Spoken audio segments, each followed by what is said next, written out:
One of the magical elements of Sons of Men Enrollment and other trainings at Life Changing Services that was wiser than I thought it would be when we started was what we call open enrollment philosophy. Now, the open enrollment philosophy allows for us to add one new person at a time to an already existing culture. When you have a room that has a 2-weeker, a 4-weeker, a 6-weeker, 8-weeker, a 12-weeker, and a couple other graduates in the room, the new guy comes in to an environment that is already thriving on these really healthy mindset. And the ones who are generals now were beginners a year ago, and they grew into generals. And this cycle for the last 20 years, we started Sons of Helaman in 2005, September. So we just passed our 20-year mark. And so every generation of the young men, which is about a 6 to 12 month cycle from the time they're the new guy until they become a leader to the other new guys. Phase one for a new guy is confusion, because these guys don't talk like the guys in the halls in the locker room do. They're like, what? I used to do substitute teaching at the junior high and the high school, and when I walk into their environment, it takes time to change the wave, the energy of the whole room. So I was lucky to get control of a classroom by the end of the hour, because they had they would feed off each other to maintain their culture. When you got one new guy come in and he has no power to change the culture, because of the way we pull and push on the culture to strengthen it. If I act like a satanic bully for a half a second, then they'll fight to protect the environment. And the new guys all, what the heck is going on here? So usually they kind of have this idea of, I hope that it's like all the other cultures where I just get to slide into this state of mediocrity. I know my place and they know their place, and we're all just where I usually am. But the masculine expectation of each other for excellence in an edifying manner, like we all can conquer this. When they're checking out a guy that's 6 months younger than them, that is a general, and they wanted to use the excuse, I'm not as old as you guys are, I need more time. Nope. When a 15-year-old jumps in and starts training the other guys because he's been a general for a year, and they're like, what the heck is this kid talking about? At first, we do we do goofing off, we play a little bit, and then we switch into training mode. Then we'll pull back. So usually for a new guy, I just let him watch for about 3 weeks. Because the first week he's thinking, that can't be real, it's going to be different next week. And then he sees it again, he's all, what the heck? And then the third week he's all right, I guess we're doing this.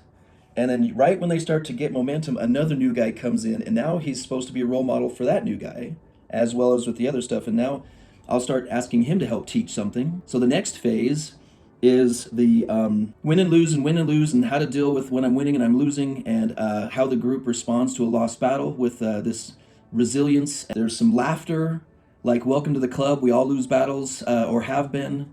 Then there's empathy for the shame and embarrassment, like, I bet you want to hide, I bet you want to stick your head in a gutter somewhere. They playfully laugh about the shame because they've all been there. So did you try lying to your mom yet? How did that work out for you? Okay. Are you good at lying? Because some people are really good at lying. Maybe you're good at it. We talked about that, and the guys are all, no, I'm not going to lie to my mom. Like, you've never lied to her? Well, I have lied to her before. Why don't you lie this time? We talk about lying to the group. Okay, anyone ever tried lying to the group? I tried it. What happened? Well, Maurice totally let me, but I knew he could tell I was lying, but he just kept making it harder for me, and then I just felt so stupid, I just finally said, okay, I'm lying. They're in a room full of professional liars. What, they think they're going to get away with it in a room full of professional liars? They can all tell. Do you think he's lying? Sometimes I take a vote on it. Let's all vote on whether or not this guy's lying. He's all, why are you voting on this? I'm not lying right now. I'm all, did you lie last time? So we really push their integrity. Push it. If I could assign it, which I can't, I'll tell them this in joking, you have to lose at least one battle during your training so you know how to emotionally recover from it. I'm all, what day do you want to lose a battle on? So, what? You want me to put it on my calendar?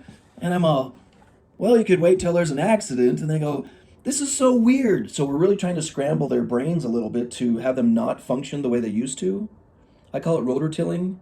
Some they call it softening the soul, softening the heart. So as a parent who has a kid going to a class, you start wanting to check to see what they're learning in the first few weeks. They're not learning anything for at least 2 months. All we're doing is unlearning for those first 2 months. Like, we want to create lots of confusion, but camaraderie. Welcome to the club, welcome to the team, welcome to this.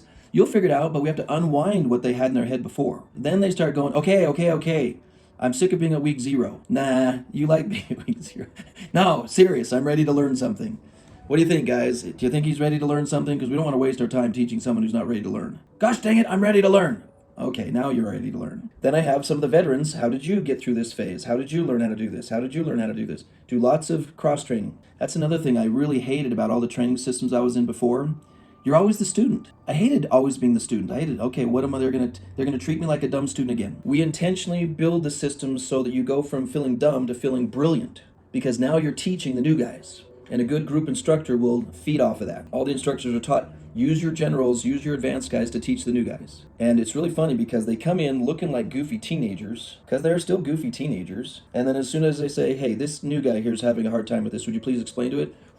They turn into a genius educator. And you interview some of these guys, you've come to one of the generals panels, sounds like a room of guys with master's degrees in psychology. They know their stuff, they know brain chemistry, they know what it feels like to go through satanic attacks, they know their doctrine, they know tons of stuff. So somewhere around 4 to 6 months is when they start to buckle down and they start taking things seriously, and they start realizing, I'm going to have to work at this, not just coast. And then they have a respect for themselves as they get closer and closer. We make it harder. We add more expectations, not less, the closer they get to graduation. And then by the time they become a general, they feel like they've really climbed a mountain. They feel like they've really done a ton of work, and so they've earned it. And then the rest of the guys celebrate it. We have a graduation ceremony. They get a ring, a titanium ring. They can celebrate and wear forever. And then they're invited back for free as long as they want to.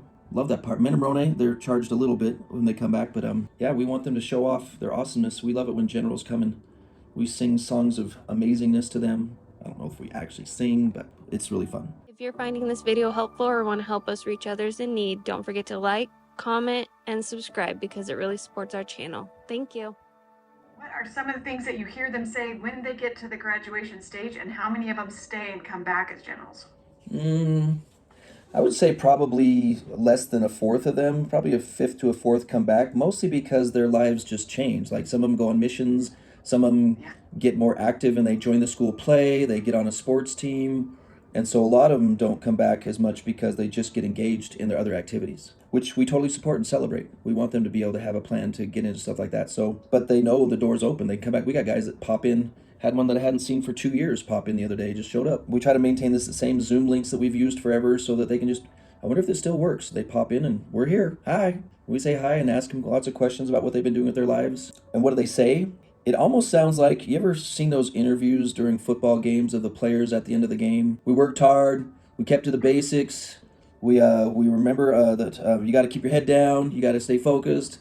So most of what they say sounds like a football player. They just have these. They don't have these long, eloquent speeches. They go, do your manpower, watch out for Satan, make sure you do your calendaring. So it's all, most of what they say is just basics.